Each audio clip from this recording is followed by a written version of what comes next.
Pemirsa, gugatan penurunan usia calon wakil presiden atau cawapres terus bermunculan ke Mahkamah Konstitusi atau MK. Sebelumnya, PSI, Partai Garuda, dan sejumlah kepala daerah menggugat agar usia capres dan cawapres diturunkan menjadi 35 tahun. Kini muncul lagi gugatan agar usia cawapres minimal 21 tahun. Untuk membahasnya lebih dalam, kami akan berbincang sore hari ini dengan pengamat politik sekaligus Direktur Eksekutif Indonesia Political Review atau IPR, Ujang Komarudin, dan Ketua DPP Partai Perindo Bidang Hukum Internal Organisasi, Christoforus Taufik. Selamat sore Bapak-Bapak. Selamat sore, Bang Fani, Bang Kris. Baik. Selamat sore Kang Ujang, Wani. Baik, Mas, saya ke Mas Kris terlebih dahulu mungkin dari sikap Partai Perindo ketika batas usia capres-cawapres ini turun cukup jauh begitu ya. Capres 35 tahun dan mungkin cawapres saat ini sedang digugat menjadi 21 tahun. Kalau saya pribadi mungkin saya sudah bisa nyapres tahun ini berarti. Iya, jadi kalau saya melihat begini, secara partai sih pasti kalau semakin banyak pilihan-pilihan itu semakin bagus gitu, semakin baik gitu. Cuman memang ini kan sudah diuji di Mahkamah Konstitusi. Saat ini yang saat ini kan sedang diuji. Dan setahu saya sebenarnya yang diuji itu kan ada 3 kalau saya lihat. Makanya tadi kok di narasi awal ada disebut Partai Gerindra ya. Kalau yang saya ikuti nggak ada di situ Partai Gerindra. Yang mengajukan itu memang ada partai tetapi bukan Gerindra. Di situ kalau nggak salah ada partai, ada PSI, ada Garuda, dan satu lagi ada dari wali kota kalau nggak salah. Nah, isi permohonannya sebenarnya juga terbagi menjadi 3. Yang satu memang jelas-jelas meminta untuk dari 40 turun ke 35. Tetapi permohonan yang lain sebenarnya menambahkan parameter, yaitu berusia 40 atau memiliki pengalaman sebagai penyelenggara negara. Kemudian yang permohonan satu lagi 40 atau berpengalaman sebagai kepala daerah atau wakil kepala daerah. Jadi menambahkan kriteria. Nah, memang yang saya juga jadi menarik juga itu diskursus yang berkembang ke publik itu hanya satu dari 40 ke 35. Kalau saya lihat ini mungkin karena ini sudah dekat tahun politik, sudah dekat pendaftaran capres cawapres, sehingga semua orang akan mengasosiasikan segala perbuatan yang terkait dengan kepemiluan itu pasti terkait dengan kepentingan elektoral gitu. Jadi kelihatannya terus wah ini mengarah ke siapa gitu. Nah, kalau saya cuman melihatnya begini. Kalau secara pribadi ya ini karena sudah ada di proses di MK, dan selama ini MK kan selalu konsisten bahwa MK selalu menghindari untuk menimbulkan norma baru, melahirkan norma baru. Bahkan tadi yang dikutip tadi kan sudah menyerahkan ke pembuat kebijakan, artinya open legal policy. Nah, mari kita ikuti saja apakah MK masih tetap pada posisi itu, apa ada pergeseran, itu yang pertama kalau dari sisi proses hukumnya di MK sendiri. Tetapi kalau dari sisi partai, prinsipnya begini, memang semakin banyak peluang, semakin banyak calon, itu tentunya semakin bagus gitu untuk kehidupan demokrasi. Cuman memang yang menjadi pertanyaan adalah, kan namanya syarat-syarat itu harus ditetapkan, tidak bisa tanpa syarat gitu. Dan kemudian perdebatannya adalah kenapa kok menjadi 35 gitu. Makanya terus tadi ada yang ngajukan 21, nanti besok-besok ada yang 17 gitu kan. Jadi bermacam-macam nanti. Nah, menurut saya mungkin itu yang perlu digali lebih dalam. Tetapi prinsipnya adalah proses MK sedang berjalan. Yang mau saya sampaikan, dan selama ini MK konsisten terhadap sikapnya itu bahwa tidak menimbulkan norma baru, itu yang pertama. Lalu yang kedua yang perlu saya tekankan lagi adalah jenis permohonannya ini sebenarnya tadi yang saya sampaikan gitu. Lalu yang ketiga, kalau dari sisi partai ya posisinya semakin banyak pilihan itu semakin baik, asal ini sesuai dengan konstitusi dan undang-undang yang berlaku. Mungkin begitu, Mbak. Baik Mas Kris. Kalau begitu saya ke Kang Ujang. Ketika kita tadi bicara mengenai parameter yang diajukan begitu ke Mahkamah Konstitusi dan saat ini juga sedang diproses, usia cawapres atau capres cawapresnya memang jadi lebih muda begitu. Tadi berkisar antara 35 terus kemudian ada 21 tahun tapi dengan pengalaman yang lebih banyak. Kalau bicara dari kacamata politik dan bagaimana proses yang berjalan selama ini di Indonesia, apakah itu viable begitu Kang Ujang?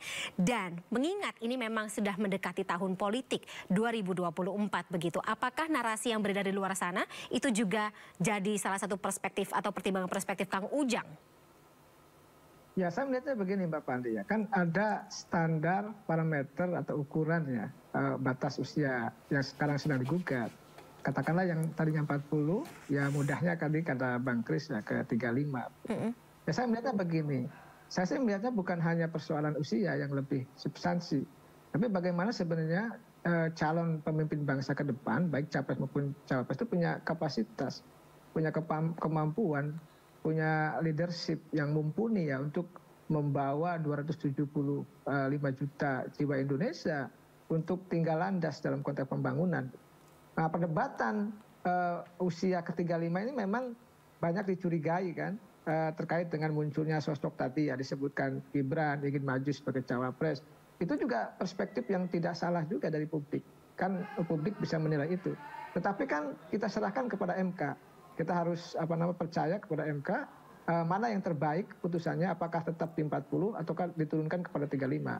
Nah kalau tadi misalkan muncul usia 21, saya rasa terlalu berlebihan ya ketika muncul usia yang terlalu muda itu. Karena tadi kapasitas itu kan dibutuhkan pengalaman yang panjang. Pemimpin Indonesia ini kan dengan kompleksitas yang banyak ya, yang rumit, maka harus dikelola oleh figur-figur tokoh-tokoh yang memang mampu ya untuk bisa mengangkat Indonesia katakanlah menjadi negara yang besar. Kita ini negara yang besar yang belum bangkit. Oleh karena itu perlu pemimpin, kalau catatan saya, yang memiliki leadership yang kuat. Leadership itu apa? Leadership itu mereka yang atau figur yang memang kuat membawa gerbong lokomotif perubahan bagi bangsa ini. Jadi kalau kita kaitkan dengan usia 35, tadi ya ini soal kewenangan MK, dan bolanya ada di MK, Pak Saldi Isra bahkan mengembalikan tadi pernyataannya kenapa tidak di pemerintah saja dengan DPR yang sama-sama setuju juga di angka 35. Ya suka tidak suka, senang tidak senang, sekarang bolanya di MK, ya MK kita lihat keputusannya seperti apa. Nah kembali kepada usia 35 ini kan sebenarnya kalau kita baca secara komprehensif, tidak banyak orang atau tokoh atau figur yang bisa muncul begitu saja menjadi capres maupun cawapres di usia 35. Maka tidak aneh dan tidak heran ketika muncul nama Mas Gibran gitu. Dan itu bagi saya perdebatan yang bagus-bagus saja. Nah, kalau dalam konteks kita berdemokrasi, maka kewenangannya ada pada hukum itu. Hukumnya seperti apa, aturannya seperti apa. Kita ikut dan patuh pada hukum yang berjalan nanti. Oleh karena itu kita tunggu keputusan MK-nya seperti apa. Oke. Jadi ya memang menjadi sebuah dinamika tersendiri begitu jelang pesta politik 2024. Tapi saya kembali ke Mas Kris begitu terkait dengan bagaimana KUHP baik pidana maupun KUHP maksudnya perdata gitu mengatakan selama ini kan seseorang tuh bisa dikatakan ya salah satu syarat-syarat gitu ketika kita bisa menjadi sebuah atau seorang pemimpin baik capres maupun cawapres itu kan matang secara mental dan juga matang secara pengalaman begitu. Dan ketika kita bicara mengenai usia, apalagi kalau misalnya tadi diturunkan menjadi 21 hingga 35 tahun, nah lagi-lagi kita harus bicara dari segi logika, apakah ini cukup bisa diimplementasikan di Indonesia? Enggak, begini, kalau saya setuju dan intinya substansinya adalah yang tadi sampaikan Kang Ujang. Jadi yang mencari pemimpin itu memang nggak bisa tidak hanya dikaitkan dengan usia, tetapi ada faktor-faktor lain. Kalau saya lebih menyebutnya soft skill lah, leadership dan sebagainya yang memang itu diperlukan. Dan kadang usia itu tidak berbanding lurus dengan hal-hal yang dibutuhkan sebagai pemimpin. Itu yang pertama. Nah, kalau tadi dibuka dengan kalimat dikaitkan dengan KUH perdata pidana, saya pikir agak beda konteks ya.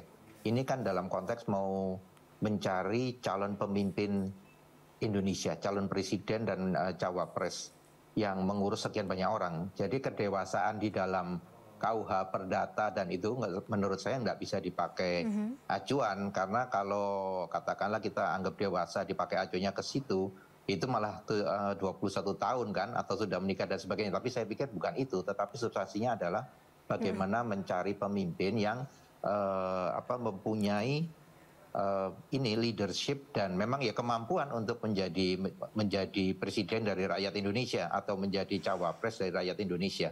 Dan itu memang tidak bisa dipatok oleh usia. Makanya saya tadi bilang di awal kalau dari sisi pilihan, semakin banyak pilihan sebenarnya semakin bagus untuk masyarakat. Tetapi memilih saja kan tidak cukup. Kriteria-kriteria dan parameter-parameter itu juga perlu dipertegas gitu. Nah, berikutnya yang perlu saya sampaikan juga adalah begini. Dalam perhelatan politik 2024 nanti, ini memang titik yang menurut saya sangat penting gitu. Kenapa? Karena sebentar lagi ini akan kita membahas mengenai bonus demografi. Kita membahas mengenai beberapa kali juga pemerintah menyampaikan mengenai middle income trap dan sebagainya. Itu semua perlu untuk disikapi secara bijak dan saya tepat oleh pemimpin yang memang mumpuni. Kalau saya meminjam istilahnya Kang Ujang leadership tadi, kalau saya ya mungkin mumpuni itu.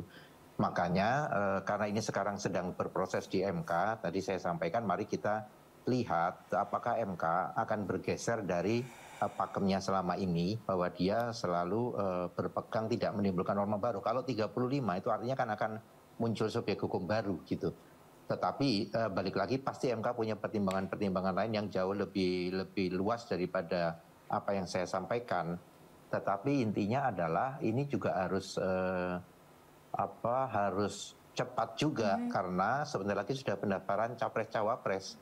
Kalau pendaftarannya lewat segala terus ada keputusan yang merubah itu, tentunya ya akan berdampak juga ke proses tahapan pemilu yang sudah semakin dekat ini. Gitu sih dari saya, Mbak, yang perlu saya sampaikan. Oke, baik Mas Kris. Terima kasih sebelumnya Mas Kris dan juga Kang Ujang atas insight-nya dalam Sindo sore-sore hari ini. Salam sehat selalu, kita ketemu lagi ya di lain kesempatan. Selamat sore sekali lagi, sampai jumpa.